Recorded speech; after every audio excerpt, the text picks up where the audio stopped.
When we hear the word Heartland, we often think of tanks, trains, and empires crossing the vast Eurasian steppe, a concept made famous by British strategist Halford Mackinder in the early 20th century. In his view, whoever controls the Heartland, the immense resource-rich core of Eurasia, could dominate the so-called world island, and by extension, the world itself. But what if we applied that logic to the United States? Does America have a heartland of its own? A vast inland core that produces its food, fuels its economy, supports its military, and anchors its national identity? The answer is not as simple as it seems. Unlike most great powers, America's central lands are not home to its capital, its financial center, or even its cultural elite. And yet, they remain the backbone of the nation's economy, military strength, and political realignment. In this video, we explore the geography, history, economy, and politics of the American heartland, a region as powerful as it is misunderstood.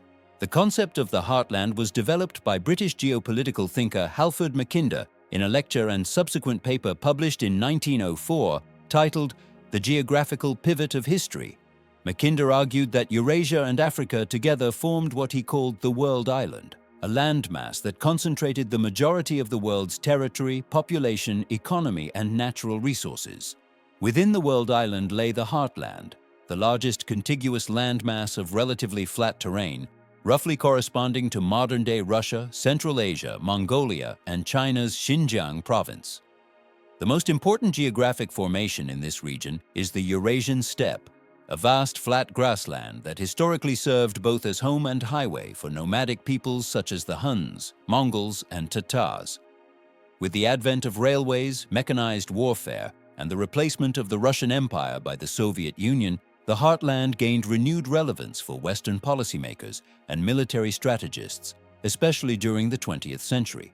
The application of the Heartland concept to different continents has met with varying degrees of success. In Africa, it is sometimes associated with the Great Lakes region, encompassing countries such as the Democratic Republic of Congo, Rwanda, Burundi, Uganda, and parts of Tanzania and Kenya. In South America, some scholars and analysts identify the Gran Chaco, a vast flatland that spans parts of Paraguay, Bolivia, Argentina, and Brazil, as a functional equivalent of a continental heartland. For decades, scholars and analysts have debated the idea of defining an American heartland, a concept that draws from historical, geographical, political, economic, social, and cultural perspectives. There is still no clear consensus on its exact definition, and the topic remains highly contested. In this video, we will explore the competing ideas and attempt to formulate what could be considered the true American heartland. Let's begin with the geographic aspect. The American heartland is defined by defensible natural borders that physically separate it both from the rest of the world and from other regions of the country. It lies between the Rocky Mountains to the west, the Appalachian Mountains to the east, the Gulf of Mexico to the south, and the Great Lakes to the north. This territory encompasses the Great Plains of the Midwest, the largest contiguous stretch of fertile arable land in a temperate climate anywhere in the world. It is fully integrated with the Mississippi River Basin, which, along with the Great Lakes, forms a vast and efficient inland waterway system that enables low-cost trade and transportation. The region contains much of America's reserves of oil and gas, both conventional and shale, as well as coal, copper, iron ore, and other strategic minerals. It also offers abundant freshwater resources, forests, pasture lands, and a generally flat terrain with reliable rainfall and moderate seasonal variation. The occupation of the lands west of the Appalachian Mountains was one of the main drivers of the American desire for independence in the 18th century. This westward expansion gained momentum with the Louisiana Purchase from France in 1803, followed by the acquisition of vast territories after the war with Mexico in 1848.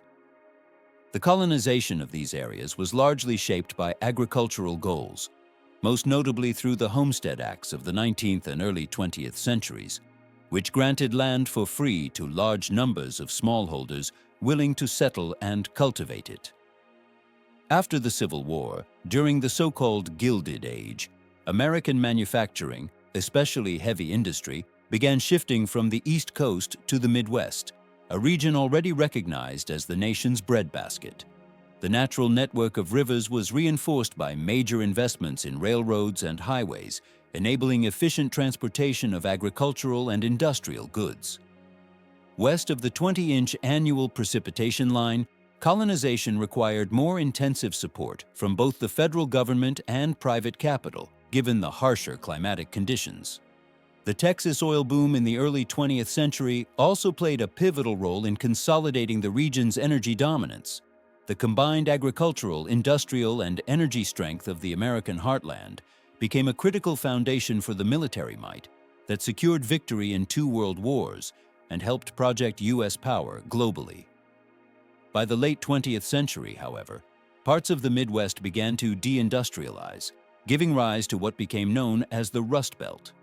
This transformation led to widespread social and public health issues, including rising drug and alcohol abuse, educational decline, and the deterioration of infrastructure and public services. This region is responsible for the majority of American production of soybeans, corn, wheat, cotton, beef, poultry, and pork. And it is home to much of the country's food industry. It is a major global exporter of agricultural products. The heartland also accounts for a significant share of the nation's energy and mineral output. It hosts most of the American auto industry and key manufacturing hubs, including oil refining and petrochemicals in Texas and Louisiana, steel production along Indiana's short Lake Michigan shoreline, pulp and paper in Wisconsin, timber and liquor distillation in Tennessee and Kentucky. As a vast and resource-rich flatland, the American heartland benefits from substantial economies of scale. This is where the contrast becomes striking. Unlike other countries, where the heartland concentrates not only the majority of the population, agricultural output, and industry, but also the main centers of power, the American heartland lacks concentrated urban and institutional influence. On the West Coast, Silicon Valley is the country's main technological hub, and Los Angeles is the global capital of entertainment and the arts. On the East Coast, the Ivy League universities are among the most powerful and prestigious in the world. New York City is the financial capital of the United States and hosts the United Nations.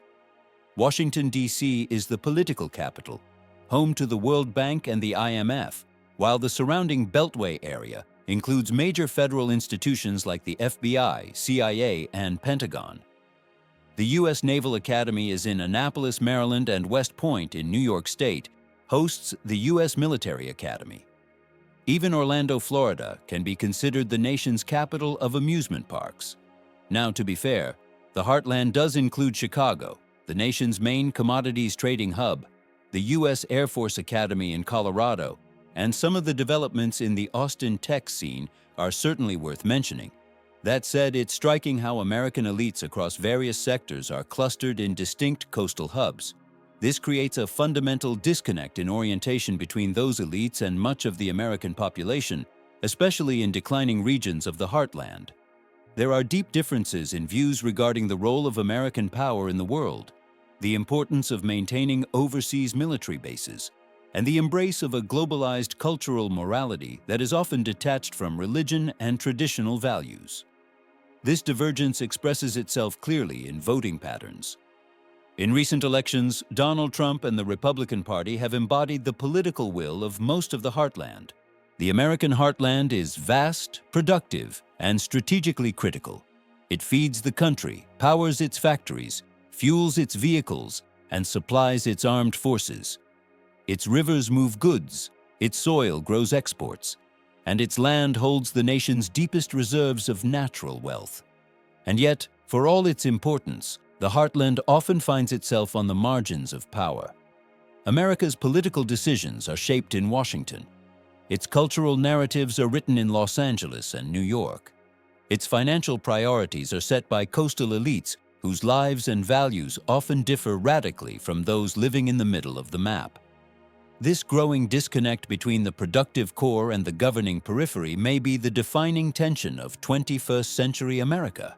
Because no matter how central the heartland is to the country's survival, It cannot be ignored without consequence.